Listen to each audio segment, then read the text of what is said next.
This is a recap of Chapter 4 of Certified Financial Planner Steve Smith's book, Power Up Your 401k. You can go to powerupyour401k.com to download the full book. You can also access the audiobook version there as well. And don't forget that you can find all the chapters of the book as well as our recaps on YouTube. Don't forget to like and subscribe and give us that thumbs up there when you watch the videos.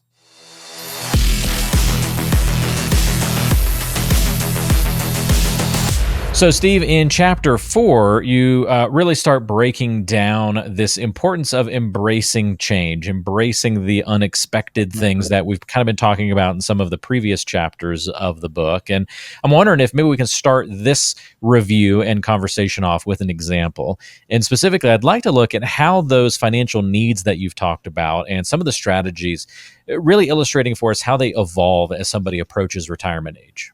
That's a version of risk, Walt, because when we just start out, or we have really neat programs even for like teenagers with part-time jobs and getting into Roths, and that would be like the biggest risk that they can take because they have so many years to recover if the worst happened. And then we get into our working years and we need to pare that down just a little bit. A lot of people talk about those 20s as the most risk, but really it's that stage before. And then you get into 30s and houses and mortgages and families, and depending on your life choices, of course, and then get into university fees and then the ultimate retirement. Well, along the way, life changes. And as we get closer, as we've mentioned before in previous episodes, we don't get a do-over on retirement once we get there. So as we start to take that stair step of life from starting out in our career to achieving retirement and living on our investments, we need to stair step how we pull it in just a little bit as well. But I say that with a caveat because a lot of my unique clients have different features like a cash balance pension. So a lot of times when we think of a 401k, it's not taking off all of that risk in that particular vehicle.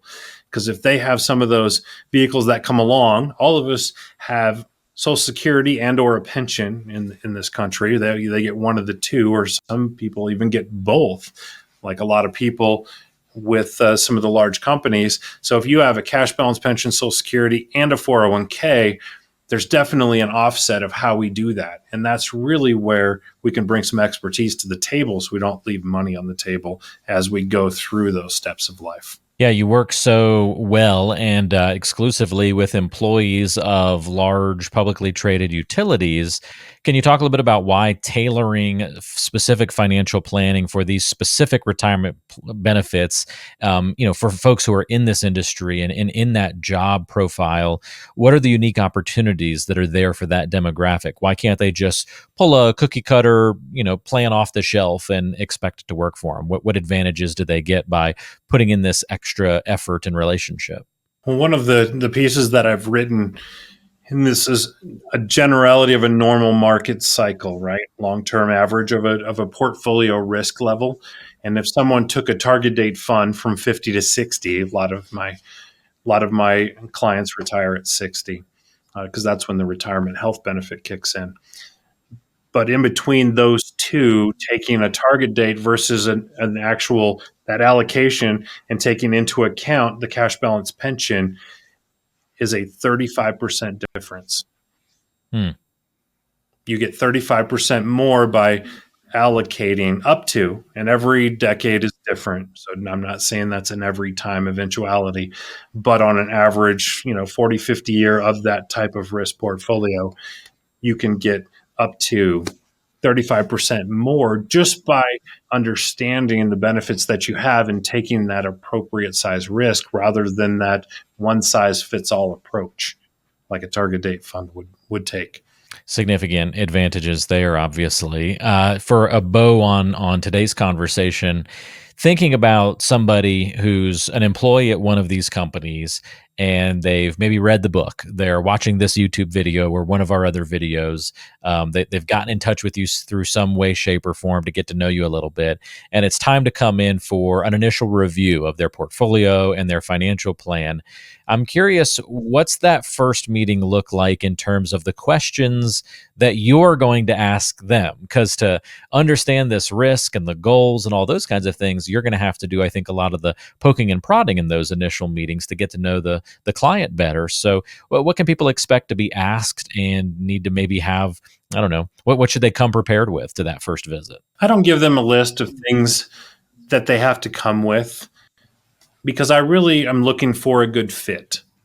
And depending on, some people bring in a box, literally full of paper. Others will bring nothing, maybe their phone, and they'll have a knowledge of how much they have in their retirement plan and everything in between. And it's not so much what they bring, it's the process that we start in that meeting, because I'm going to ask them a lot of questions about their situation, because I want to learn about their family. How many kids do they have? How long have they worked for this company? What does the spouse do that not the employee? Maybe they both work there. I don't know. So I really get to know their situation. Do they live in a house? Do they rent it? Do they own it? I don't necessarily get in all the weeds of how much mortgage do you have, what's it worth in that first meeting, but I'm really trying to understand their situation, their life situation.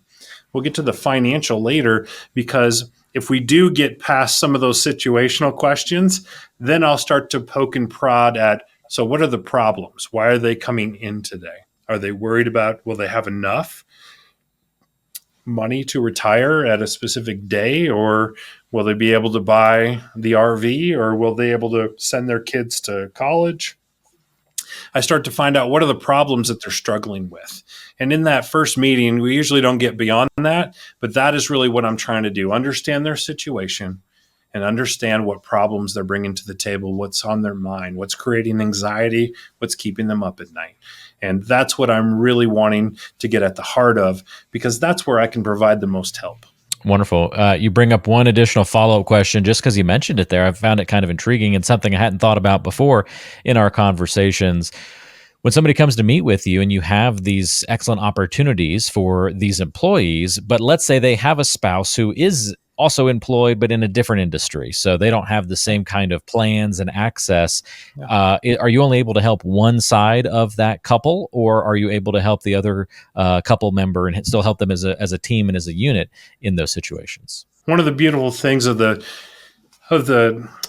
integration that we've created with these companies is we can help the employee while they're employed there with the 401k, but we can also help with anything that they've done before in an outside account.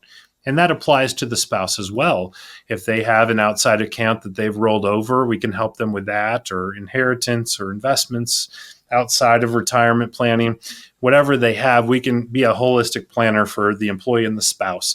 And many times, if that spouse works with a larger company that has a self-directed brokerage account, 9 times out of 10, we can work with that company too. Well, great details all across the board, Steve. It sounds like there are solutions no matter what somebody's situation is as they're coming in to talk to you. So that's fantastic. And I'm looking forward to see what chapter 5 of the book brings next. And don't forget that you can get the full book in digital version on powerupyour401k.com. There's an audible and audio version of the book as well. And of course, you can find all the chapters and our follow-up conversations on YouTube. Don't forget to like and subscribe today's video if you're watching on YouTube, so you never miss an episode as we do more and more podcasts here as well.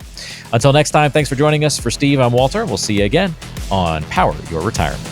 This podcast is provided by Powerhouse Financial Advisors, an independent firm with advisory services offered through Parsonex Advisory Services, Inc., PAS, a federally registered investment advisor. The information provided is for informational and educational purposes only and should not be considered as personalized investment advice. PAS does not guarantee the accuracy, completeness, or suitability of this information for your specific circumstances. Investment decisions should be based on an individual's goals, time horizon, and risk tolerance. Past performance is not indicative of future results, and all investments carry a degree of risk, including the potential loss of principal. example. Any case studies, testimonials, or endorsements shared in this podcast are illustrative of individual experiences and may not be representative of the experience of all clients. They do not guarantee future performance or success. You should not infer any level of assurance regarding future financial outcomes. Listeners should consult with a qualified financial, tax, or legal professional before making any investment decisions.